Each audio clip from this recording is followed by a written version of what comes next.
Bismillahirrahmanirrahim. Assalamualaikum warahmatullahi wabarakatuh. Alhamdulillahi rabbil alamin. Wabihi nasta'in ala umurid dunya waddin. Ashhadu an la ilaha illallah wahdahu la syarikalah. Wa ashhadu anna Muhammadan abduhu wa rasuluh la nabiyya ba'da, amma ba'du. Alhamdulillah, segala puja dan puji hanya milik Allah Subhanahu wa ta'ala. Kita bersyukur kepadanya atas segala nikmat. Kemudian salawat beserta salam semoga selalu tercurahkan untuk junjungan kita Nabi Muhammad sallallahu alaihi wasallam.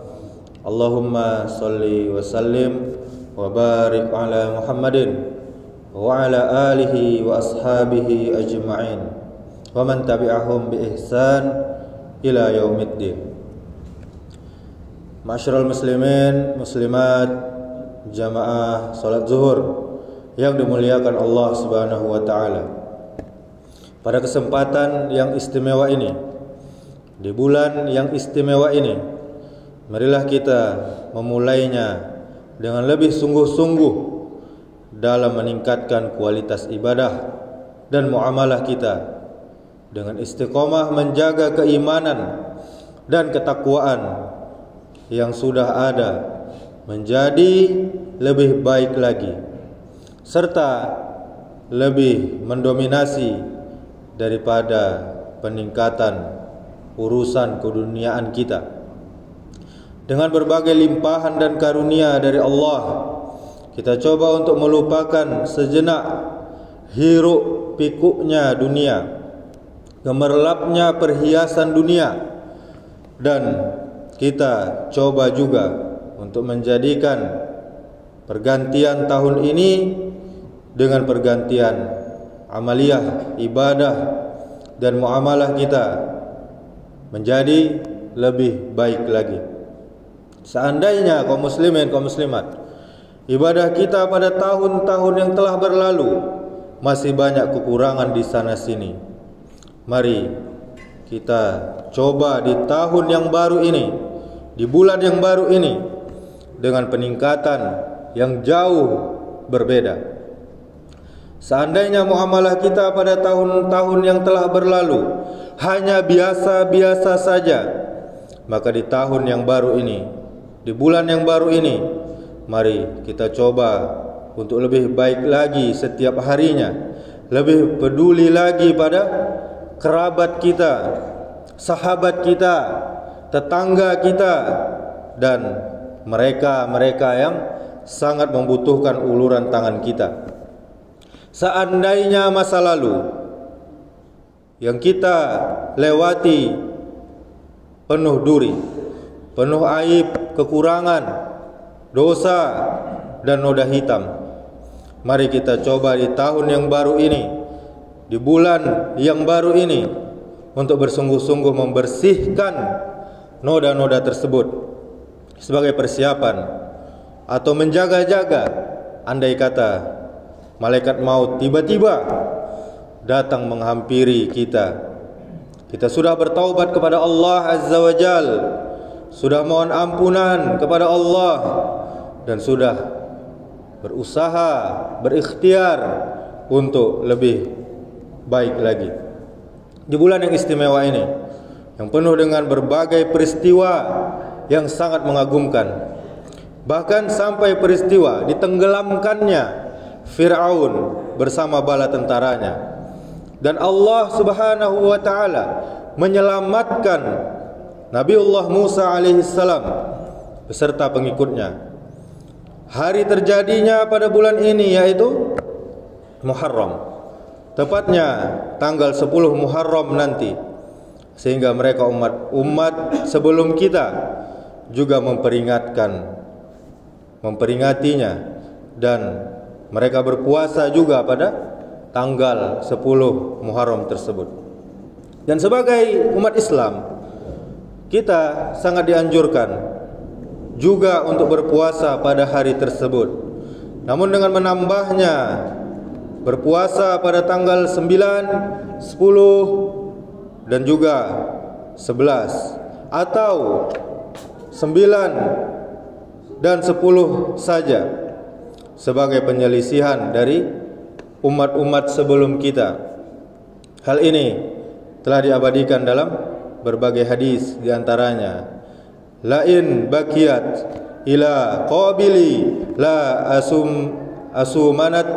asumannat tasi'a. Seandainya, kata Nabi, aku masih hidup sampai tahun depan, niscaya aku akan berpuasa pada tanggal 9 Muharram. Hadis riwayat Muslim. Kaum muslimin, kaum muslimat, jamaah yang dirahmati Allah Subhanahu wa taala, timbul sebuah pertanyaan. Apa yang kita dapatkan jika kita ikut melakukan puasa sebagaimana yang diperintahkan kepada kita di bulan Muharram ini?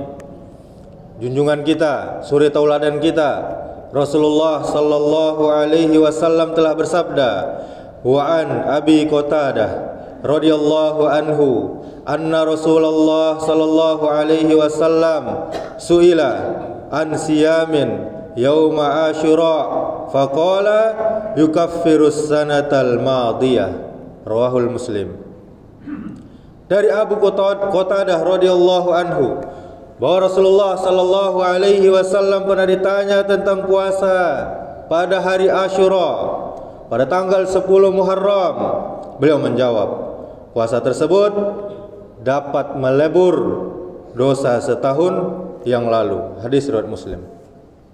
Kaum muslimin, kaum muslimat, jamaah yang dimuliakan Allah Subhanahu wa taala, sampai hari ini sudah hampir sepekan kita isi buku catatan amalan harian kita. Bahkan sudah sampai lembar ke-7. Apa yang telah kita torehkan di buku catatan amalan kita yang sudah hampir 7 lembar ini?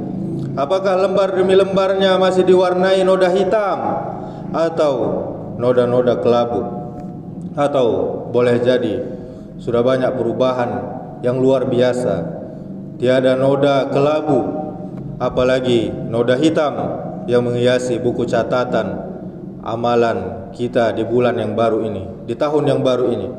Semoga bisa bertahan sampai akhir hayat, hingga ketika malaikat maut datang menjemput, insyaallah kita sedang dalam beramal soleh, berbuat kebaikan, dan sedang berada di jalan Allah Subhanahu wa ta'ala.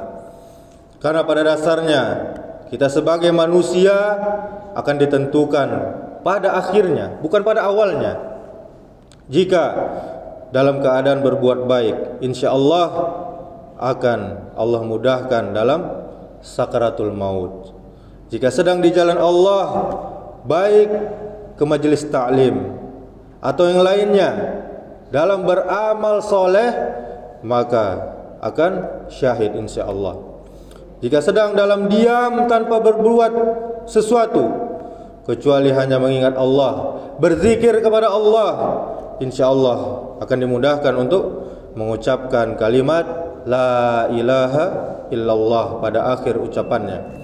Allah Subhanahu wa taala berfirman, ya ayyatuhan nafsul mutmainnah irji'i ila rabbiki radiyatan mardiyah fadkhuli fi ibadi wadkhuli jannati.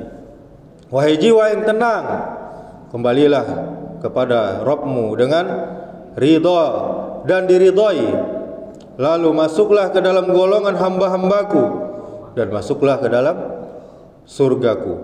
Surah Al-Fajr ayat 27 sampai 30. Demikianlah, semoga pada tahun 1447 Hijriah ini kita semua yang hadir di sini sudah dapat memiliki hati yang mutmainnah, yang tenang.